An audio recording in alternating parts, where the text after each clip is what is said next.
see any signs? There's always the adage of rest versus rust. Do you see any indication of rust on y'all's part? No.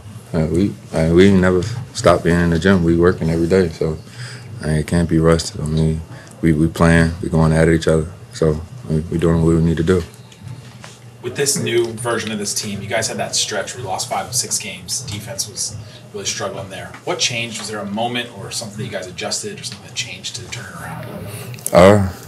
I just had to pick up a little bit more, pick up full court and hassle the ball a little bit more and just make the offense a little bit more disruptive. I felt like that was on me a little bit early on, so I just picked up a little bit more. Was there somebody that had a message to the team? Was there a player or coach or something? Nah, we all had the same mindset, so it was all everybody talking amongst each other, and we just came up with a solution. What are some of the advantages to having all this time off to recharge your battery before the playoffs start? Anybody that had anything, a little nagging injury, any bang-up issue, they can get healthy now. Hopefully everybody healthy at 100% and ready to go. What's the key from your point of view to go against the defending guys like Kawhi and Harden, PG? Treat them like they any other man. I just go out there and guard. I watch film. I look at people's tendencies. I watch what they like to do. I watch what they don't like to do. Try to make them do what they don't like to do a lot. So that's just what I try to do. What does Kawhi not like to do? Go left. And he can go left, but he want to go right, obviously. But Derrick, with these marquee matchups, does it excite you when you're battling, you're defending the best players in the league? That's just what I like to do, period. I mean, every game excites me, no matter who out there, whoever in front of me. I want to guard the best player. That's who I am, and that's who I'm always going to be.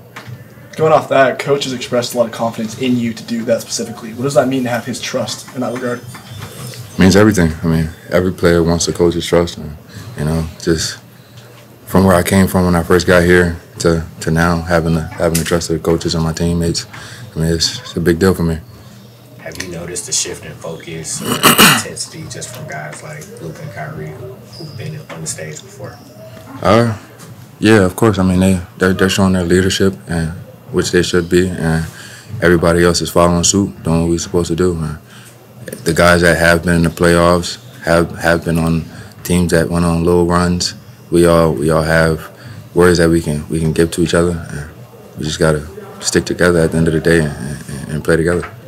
Jason has been citing your defense for quite a few weeks here, and I think people in the organization thought you were deserving, and I actually looked to vote for you second team All-NBA defense. Did you know that you were not eligible, or? Nah, I seen it a couple days ago. My teammate Markeith, he had sent somebody had tweeted it out. He had sent a tweet to me, and I seen that. I was just like, it's crazy, but I mean, it is what it is.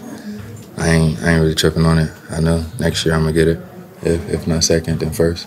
It's crazy in the sense, I mean, you played a lot of games. Yeah, that's why it's crazy to me. I played 70 plus games.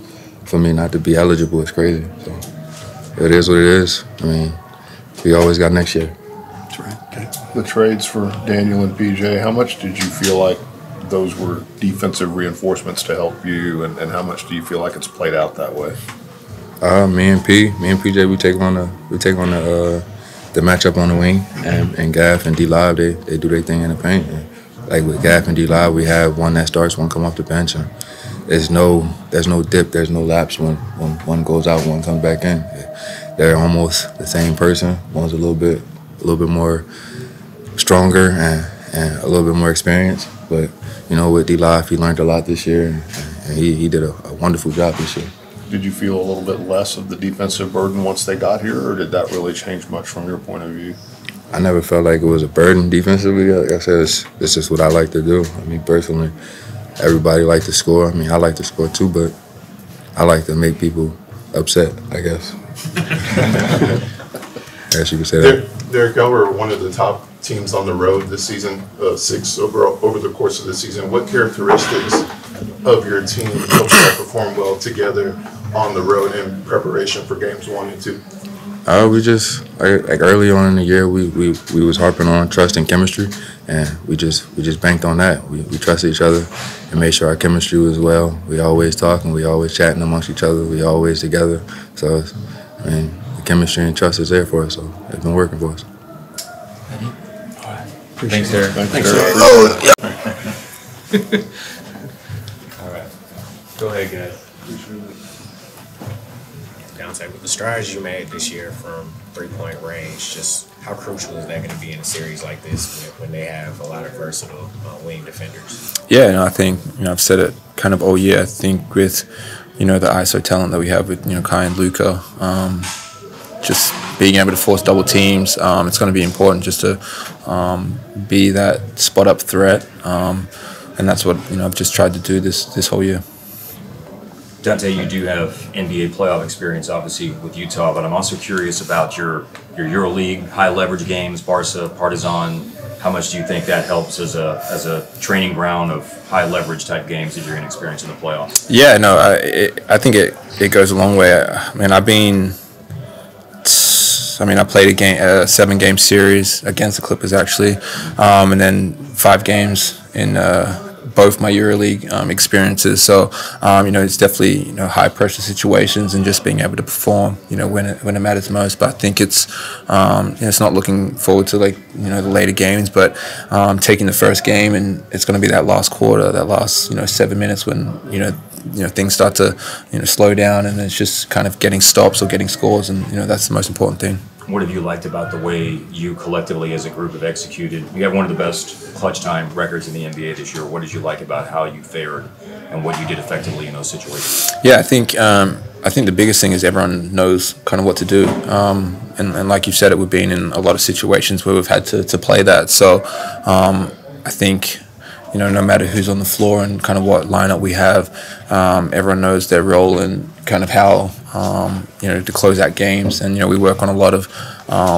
end-game situations, end-game plays, kind of, what, we expect to see from teams. So I think that's important, and just being prepared.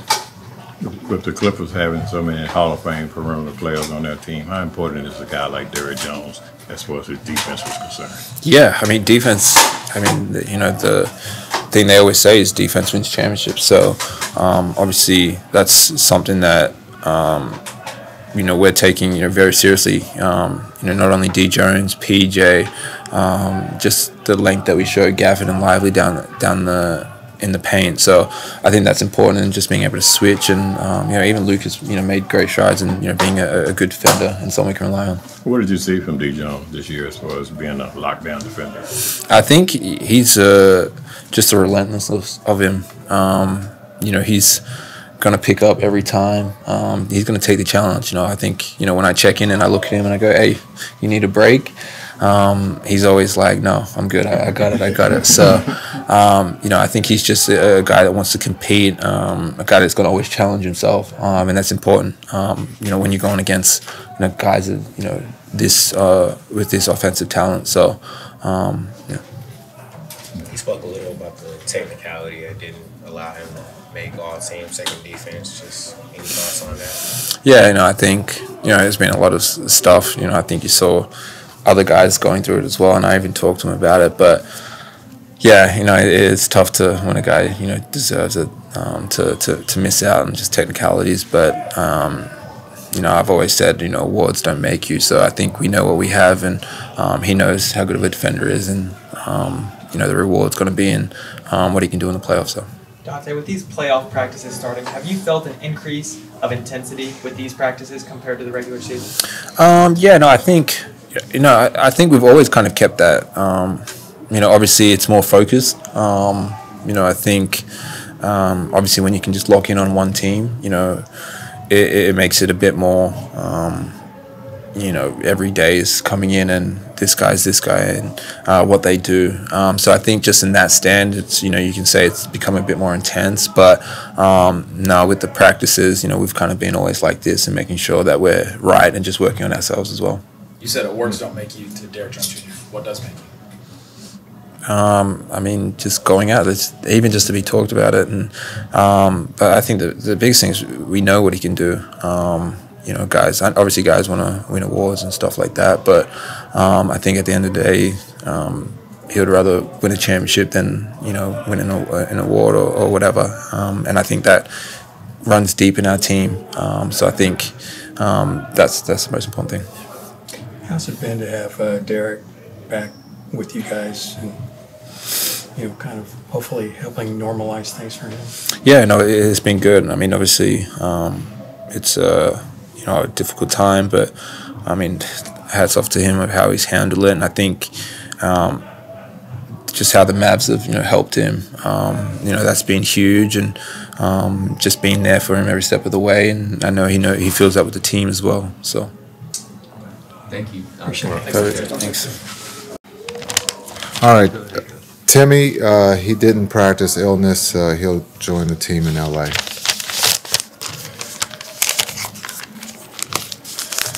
Anything more definitive on D Live? Yeah, he was good. He was good. He was good today. We'll look at it tomorrow, but everything is trending in the right direction. He's been great with that second unit, and so he's ready to go. Tim, are you guys ready to get this thing rolling? Yeah, it's been a long break, which is not a bad thing, but I think we are ready. I think they're tired of being other players or practicing against each other. So yeah, it's going to start Sunday, and we'll leave this afternoon and get ready. Do you think much about that sort of competitive edge thing during the week as you're going through this, or do you really worry much about them kind of losing that with a week off? No, I don't think I'm worried about them losing it. I think it's just being patient, and then also, conditioning, making sure no one leaves hurt.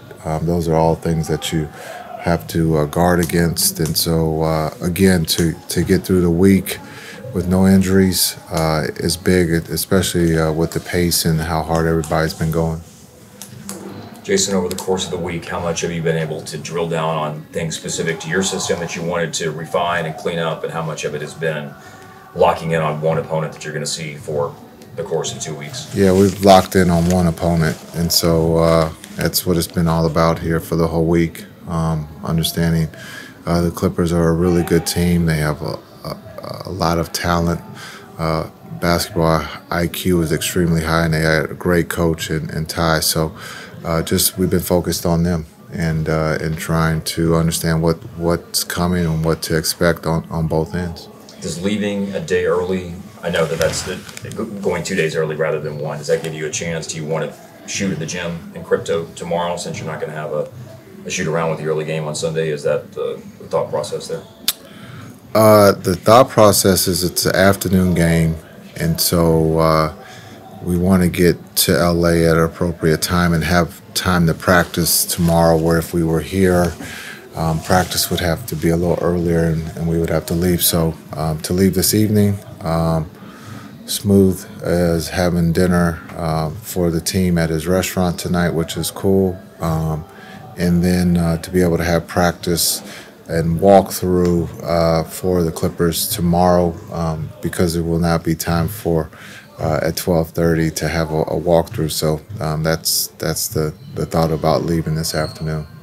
You mentioned the Clippers being well coached, and you've coached against Ty a number of times. What sort of characterizes his teams, and then the maneuvers he makes? Yeah, they're well prepared.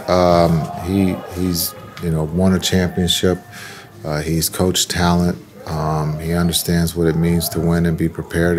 He's not afraid to try something different or something outside the box. So just understanding, he's going to put his team in a position to win. And so just knowing Ty as a player, just his preparation and making sure that he has all the boxes checked, he's going to be ready to go too.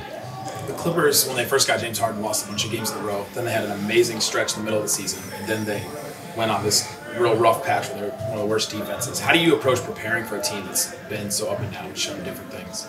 You prepare for the best, and then you look at when they were rolling. Not of late, with the injuries maybe they've had, but understanding we played them, I think, before they started to roll, and then we got to see them when they were rolling. So just watch a lot of video of when they were rolling and expect that that's the team you're going to face. Coach, I understand the word X factor can be used a little too loosely at times, but with Derrick Jones Jr., you've talked about his defense. He's a capable offensive player too.